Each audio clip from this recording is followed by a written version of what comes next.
আমন্ত্রণ দেশ বাংলায়, সঙ্গে আছে আমি শাহিনুর সাথী। শুরুতে সংবাদ শিরোনাম। জুলাই গণ অভ্যুত্থানের এক যোদ্ধা রাজধানীর দনিয়ার ইয়াসিন সরকার বাবু মৃত্যুর সাথে লড়ে ফিরেছেন। সরকারি সহায়তার আকুতি তার পরিবারের।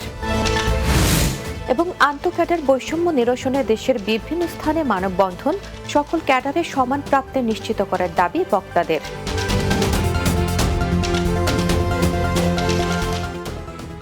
শুনছিলেন শিরোনাম, এবার বিস্তারিত। জুলাইয়ের গণ অভ্যুত্থানে মৃত্যুকে আলিঙ্গন করেছেন অনেকেই। অসহ্য যন্ত্রণা সহ্য করে বেঁচে আছেন অসংখ্য আহত।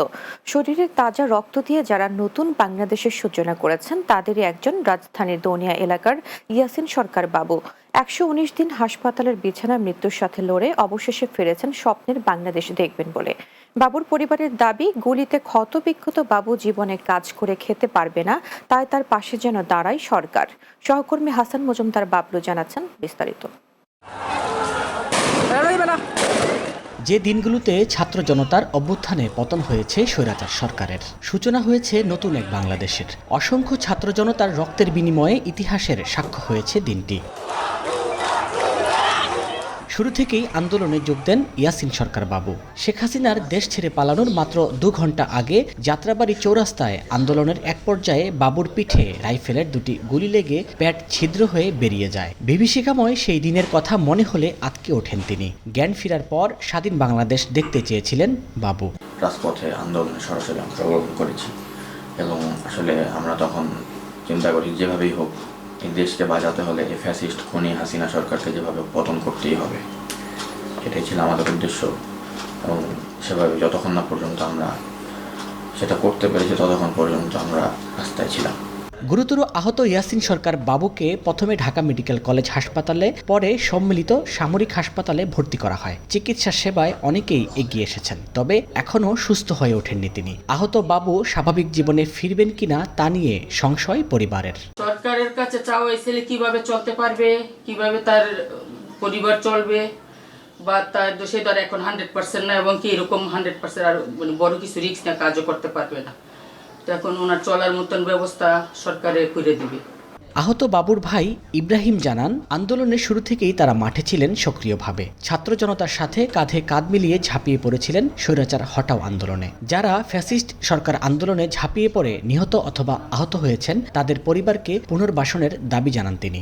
যারা আহত হয়েছেন, যারা আর্থিকভাবে ক্ষতিগ্রস্ত হয়েছেন তাদেরকে যেন পুনর্বাসন করা হয়, তাদেরকে চাকরি বা ব্যবসা বাণিজ্য যার যেটা ক্ষতিগ্রস্ত হয়েছে তাকে যেন সেভাবেই সহযোগিতা করে। এই অবস্থা দেখলে আমি মনে করি সহ্য করতে পারি না। ইয়াসিন সরকার বাবু তার প্রত্যাশা, দুঃসহ পরিস্থিতি মোকাবেলায় ফ্যাসিস্টদের দূর করতে যে আত্মত্যাগ দিয়েছেন তারা, সেই ত্যাগ যেন বিফলে না যায়। হাসান মজুমদার বাবলু, বাংলা টিভি, ধনিয়া, ঢাকা। জনপ্রশাসন সংস্কার কমিশন কর্তৃক প্রস্তাবিত শিক্ষা ও স্বাস্থ্য ক্যাডার বিলুপ্তি সংক্রান্ত সুপারিশ প্রত্যাখ্যান ও উপসচিব পদে সকল ধরনের কোটা বাতিলের দাবিতে কিশোরগঞ্জে মানববন্ধন হয়েছে। কিশোরগঞ্জ সরকারি গুরু দয়াল কলেজ মাঠে আন্তঃক্যাডার নিরসন পরিষদ ও বিসিএস জেনারেল এডুকেশন অ্যাসোসিয়েশন কিশোরগঞ্জের উদ্যোগে এই মানববন্ধন অনুষ্ঠিত হয়।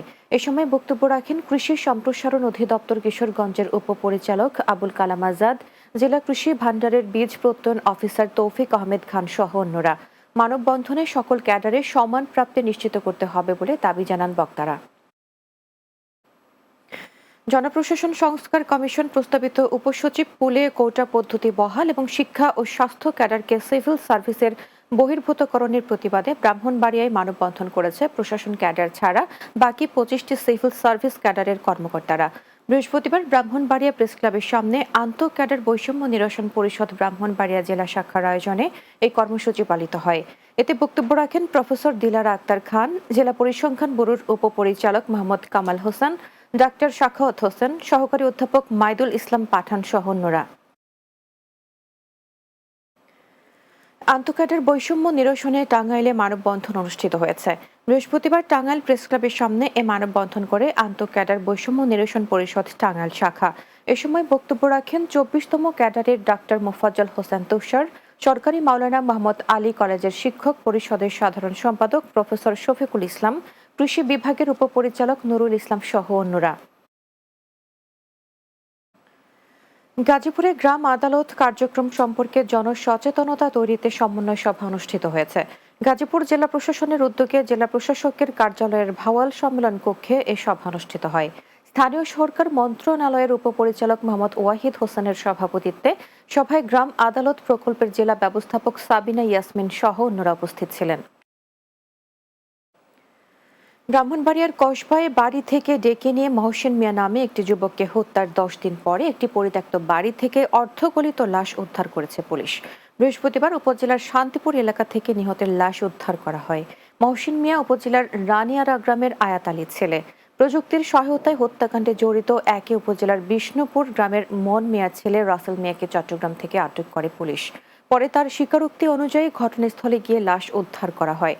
মোবাইল বেচাকেনাকে কেন্দ্র করে ক্ষিপ্ত হয়ে রাসেল ও রিমন মিয়া 16 ডিসেম্বর তাকে ডেকে নিয়ে হত্যা করেছে বলে জানান কসবা থানা ওসি আব্দুল কাদের।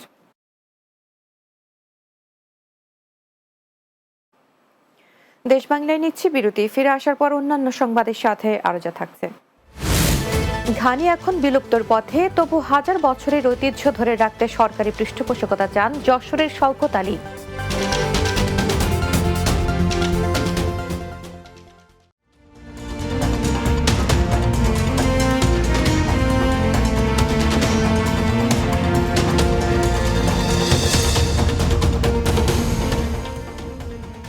বিরতির পর দেশ বাংলায় স্বাগত আরো একবার। কারখানার স্বয়ংক্রিয় যন্ত্রে নিমেষেই হাজার লিটার তেল বোতলবন্দি হওয়ার যুগে ঘানি এখন বিলুপ্ত হওয়ার পথে, তবু পৈতৃক পেশাকে আঁকড়ে ধরে রেখেছেন যশোরের শওকত আলী। যন্ত্রের সাথে অসম প্রতিযোগিতা আর সরিষার দাম বৃদ্ধি পাওয়ায় কষ্টে দিন পার করতে হয় তাকে। হাজার বছরের ঐতিহ্য ধরে রাখতে সরকারি পৃষ্ঠপোষকতার দাবি তার। যশোর থেকে শামীম রেজার তথ্যচিত্রে বিস্তারিত জানাবেন সুরাইয়া সীমা। ঢেকি ছাটা চাল আর ঘানি ভাঙা তেল বাঙালির হাজার বছরের ঐতিহ্য। কালের বিবর্তনে ও প্রযুক্তির ছোঁয়ায় সে ঐতিহ্য এখন বিলুপ্তির পথে, কিন্তু জীবিকার তাগিদে কয়েক পুরুষ ধরে বাপদাদার পেশাকে আঁকড়ে ধরে রেখেছেন যশোর চৌগাছার খড়িঞ্জা গ্রামের শওকত আলী। 2টি গরু ও 2টি ঘানি নিয়ে টিকিয়ে রেখেছেন এই পেশা।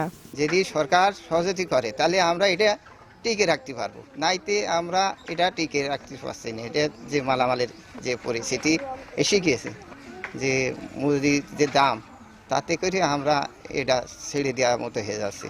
ভোরের আলো ফোটার আগেই ঘানিতে সরিষা ভরে গরুর কাঁধে বেঁধে দেওয়া হয় ঘানির জোয়াল। পুরোপুরি ঘানি থেকে সম্পূর্ণ তেল বের হতে সময় লাগে 7 থেকে 8 ঘন্টা, তবুও যন্ত্রের সাথে পাল্লা দেওয়া যায় না। আমার বাপদাদাদের ঐতিহ্য এখন আমার হাজবেন্ড ধরে রেখেছে। তো এখানে অত্যন্ত একটা খাঁটি সরিষার তেল পাওয়া যায় এবং কি আপনি নিজে স্বচক্ষে দেখে নিতে পারবেন। বর্তমানে সয়াবিন সহ অন্যান্য ভোজ্য তেলের দাম বাড়ায় তেলের ক্রেতা বাড়লেও সরিষার পাশাপাশি গরুর খাবারের দাম বেড়ে যাওয়ায় লাভ হয় স্বল্প। এখন মিল কারখানা হয়ে যে প্রায় শেষের দিকে, যদি সরকার নতুন করে উদ্যোগ নিত তাহলে এগুলো মানুষ আবার তৈরি করতো। সরকারের কাছে আমার এই আহ্বান যে এই কুটির শিল্পে টিকে থাকার জন্য যত প্রকার সরঞ্জামের দরকার আছে তত সহায়তা করার জন্য আমি আকুল আবেদন রাখছি। প্রযুক্তির সাথে অসম প্রতিযোগিতায় টিকে থাকা দায় ঘানির সাথে জড়িতদের, তাই সরকারি পৃষ্ঠপোষকতার দাবি তাদের। Desk report, Bangla TV. নোয়াখালীর বেগমগঞ্জ উপজেলার কুতুবপুর সেফ গার্লস হাই স্কুলের বার্ষিক পরীক্ষার ফলাফল প্রকাশ ও অভিভাবক সমাবেশ অনুষ্ঠিত হয়েছে। এতে প্রধান অতিথি ছিলেন উপজেলা নির্বাহী অফিসার আরিফুর রহমান। স্কুলের চেয়ারম্যান খুরশেদ আলমের সভাপতিত্বে এতে উপজেলা ভারপ্রাপ্ত মাধ্যমিক শিক্ষা অফিসার জহিরুল ইসলাম, লায়ন জাহাঙ্গীর আলম মানিক মহিলা কলেজের ভারপ্রাপ্ত অধ্যক্ষ নুরুল আমিন, কুতুবপুর ইউনিয়নের প্যানেল চেয়ারম্যান ইমাম হোসেন, বাংলা টিভির নোয়াখালী প্রতিনিধি ইয়াকুব নবী ইমন সহ অনেকে উপস্থিত ছিলেন। কুমিল্লার চৌদ্দগ্রামে বীর মুক্তিযোদ্ধা শফিকুর রহমান ফাউন্ডেশনের উদ্যোগে মুক্তিযোদ্ধা গুণীজনদের সংবর্ধনা ও কুরআন প্রতিযোগিতায় বিজয়ী হাফেজদের মাঝে পুরস্কার বিতরণ করা হয়েছে। অনুষ্ঠানে প্রধান অতিথি ছিলেন উপজেলা জামায়াতের আমির মাহফুজুর রহমান।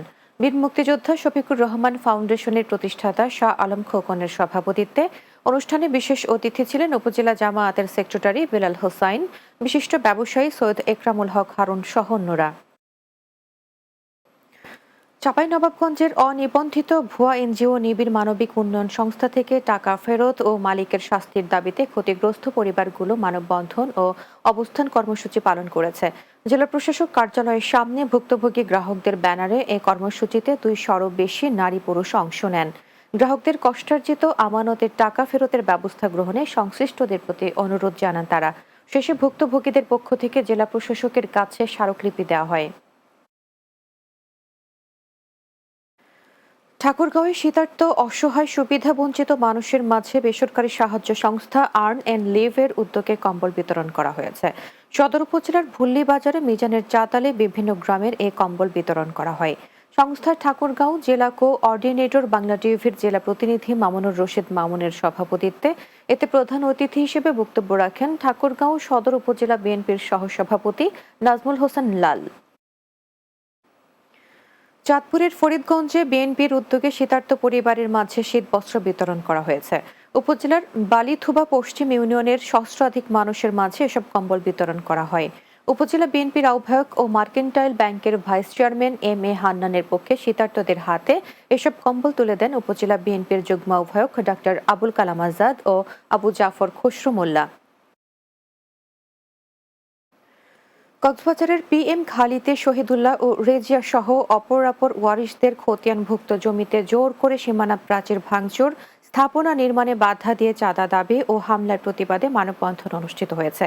মানববন্ধনে ভুক্তভোগীরা বলেন, পৈতৃক সূত্রে প্রাপ্ত ও নিজেদের কেনা কিছু জমি তারা দীর্ঘদিন ধরে ভোগ দখল করেছেন। স্থানীয় জাহাঙ্গীর ও আবু সাবেরের নেতৃত্বে একটি চক্র ওই জমিতে প্রবেশ করে হামলা ও চাঁদা দাবি করে। এ সময় চাঁদা না দিলে তাদের হত্যা করারও হুমকি দেওয়া হয়। জমি রক্ষা ও জীবনের নিরাপত্তায় প্রশাসনের সহযোগিতা কামনা করেন ভুক্তভোগীরা।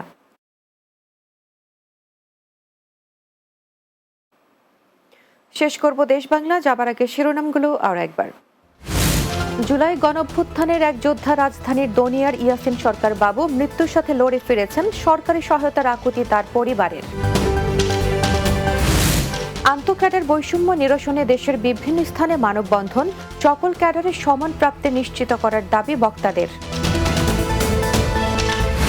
এবং ঘানি এখন বিলুপ্তর পথে, তবু হাজার বছরের ঐতিহ্য ধরে রাখতে সরকারি পৃষ্ঠপোষকতা চান যশোরের শওকত আলী।